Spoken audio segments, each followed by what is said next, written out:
Barsam. It's my pleasure today to be joined by Doyle Stulting, who is Professor of Ophthalmology Emeritus at Emory University and Director of the Stulting Research Centre at Wolfson Eye Institute. We're here for the ESCRS Annual Congress in Amsterdam. Dr. Stulting, welcome. Thank you.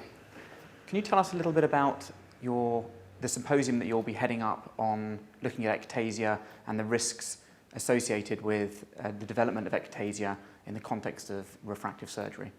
We'll be talking about how to identify eyes that are at risk for ectasia. This is an interesting topic that has been of great interest to refractive surgery since Theo Seiler reported it first in 1998. Ectasia is a condition in which the cornea becomes distorted after LASIK. It bends forward, bows forward, becomes thin, and gives people refractive errors.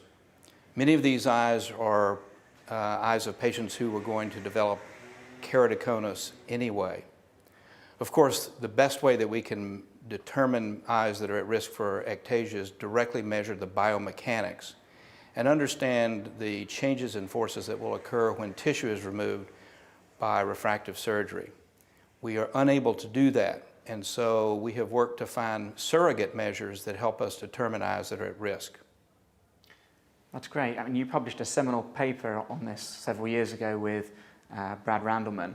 Can you tell us a little bit about how your thinking and the thinking in general in the academic community has progressed and evolved since the publication of that paper?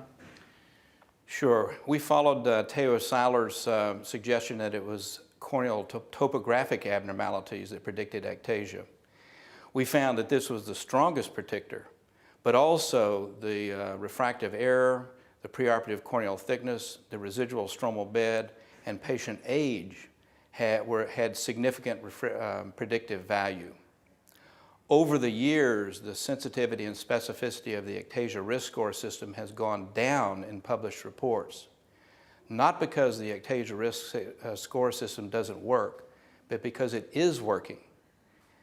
People are avoiding operating on these eyes, and so the eyes reported to develop ectasia today are ones that had a low ectasia risk score.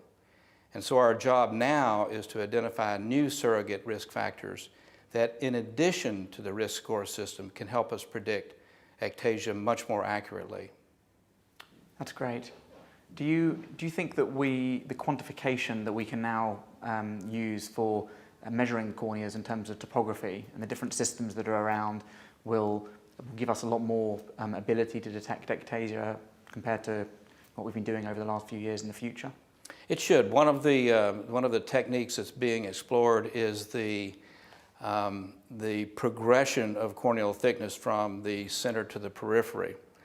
And another one is the behavior of the cornea when it is indented by a puff of air, the Corviz system. And both of those may give us additional information about risk of ectasia. Thank you very much, Dr. Stulting. It's been a real pleasure and an honor to meet you and interview you today. The pleasure was mine. Thank you.